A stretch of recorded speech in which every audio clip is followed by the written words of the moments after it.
Sebenarnya, kata wild itu kurang cocok ya buat Brambis, karena mereka sejatinya kan hewan domestik atau hewan yang dipelihara manusia.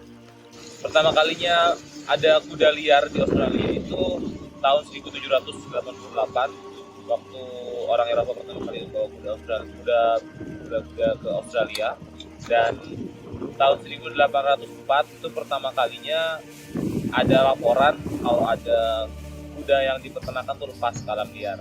Kemungkinan besar kuda-kuda Brambis yang ada sekarang itu adalah cucu dari kuda-kuda yang lepas waktu Kalau itu. sebutan dalam bahasa Inggrisnya itu bukan wild, kalau wild kan liar. Memang benar-benar hewan liar. Tapi feral. Feral itu hewan domestik yang menjadi liar.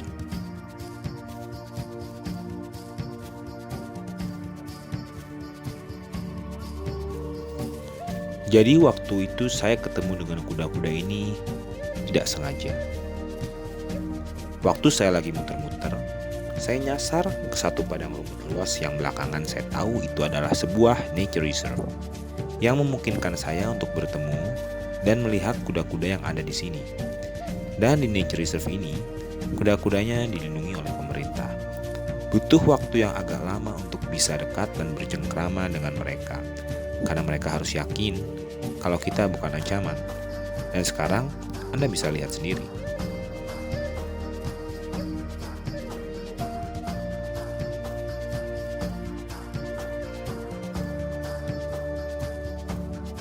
Kesannya, saya sangat senang bisa ketemu kuda-kuda ini. Karena bagi saya, ini menjadi pengalaman kali pertama bisa melihat kuda di alam terbuka seperti ini. Biasanya, saya hanya bisa melihat kuda di peternakan atau di ranch milik perorangan. Tapi di sini, saya bisa bercengkrama secara langsung dengan kuda-kuda ini di alam terbuka, yaitu sebuah padang rumput yang luas. Dan untuk teman-teman yang belum tahu, ternyata kuda itu adalah hewan kesayangan Rasulullah SAW. Bahkan konon, dulu Kanjeng Nabi punya satu kuda yang dinamakan Mustasjadan. Itu kuda kesayangan beliau, Sallallahu Alaihi Wasallam. Larinya sangat cepat, dan karena ini saya jadi bisa memahami kenapa kuda bisa menjadi hewan kesayangan Nabi. Karena ternyata kuda itu, kalau kita sayangi, mereka bisa menyayangi balik kepada manusia dan bahkan melindungi manusia. Di ICT kuda-kuda ini dilindungi sama pemerintah ya, karena banyak di negara bagian lain di Australia, kuda-kuda ini dianggap hama sama pemerintahnya. Dan bahkan dianggap mengganggu ekosistem asli Australia dan hewan ternak, akhirnya mereka diburu.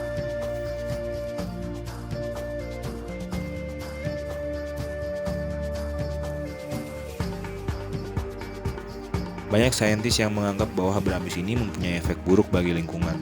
Salah satunya adalah dengan penyebaran tanaman liar atau invasif dan menyebabkan erosi. Nah, di banyak negara bagian di Australia, Brambis ini dianggap sebagai hewan hama yang boleh dibunuh karena mereka mengganggu ekosistem asli Australia.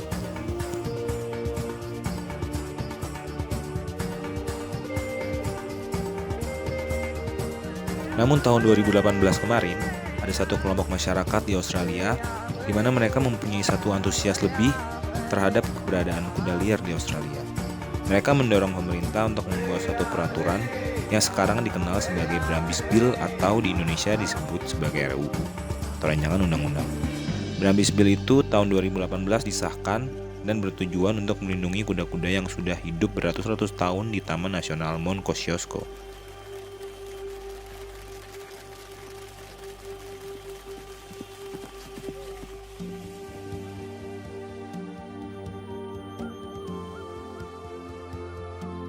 Namun di bill tersebut juga membolehkan pemerintah untuk memindahkan kuda-kuda itu dari Mount Kosciuszko atau menumpas sebagian kuda-kuda jika mereka jumlahnya sudah terlalu banyak, dengan syarat masih ada populasi yang terjaga di tempat tersebut. Nah, Canberra ini kebetulan tidak terlalu jauh tempatnya dari Mount Kosciuszko. Dan kalau Anda baca berita akhir-akhir ini, pemerintah menyatakan untuk menumpas sekitar 4.000 ekor Brambis Yang akan mulai dikurangi atau dibunuh mulai bulan Juni kemarin sampai akhir tahun ini karena dianggap jumlah mereka sudah terlalu banyak. Ini menurut saya sangat sedih sih. Kenapa hewan senyatik ini harus ditumpas sama pemerintah? Kalau saya boleh kasih saran sama Presiden Indonesia, Dan kalau pemerintah kita bisa sensitif sama permasalahan ini, sepertinya pemerintah kita bisa bikin special request ke pemerintah Australia sebagai negara sahabat tentunya untuk memindahkan berambis-berambisnya yang akan dibunuh tersebut ke Indonesia. Karena berambis-berambis ini bisa dimanfaatkan oleh masyarakat Indonesia menjadi sesuatu yang bernilai ekonomis. Contohnya, berambis-berambis ini bisa dibagikan ke masyarakat dan dijadikan hewan tunggangan di tempat-tempat wisata.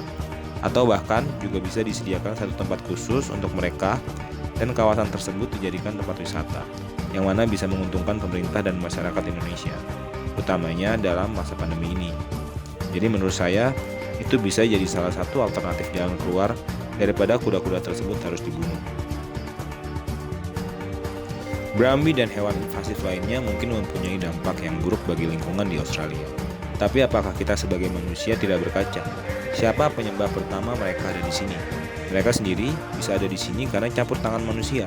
Karena tidak mungkin ada kuda yang bisa berenang dari Eropa ke Australia. Jadi menurut saya, seburuk-buruknya hewan invasif, apa yang dilakukan manusia terhadap lingkungan jauh lebih buruk dampaknya. Lalu, apa ras manusia harus dibasmi atas nama pelestarian lingkungan? Tentu tidak.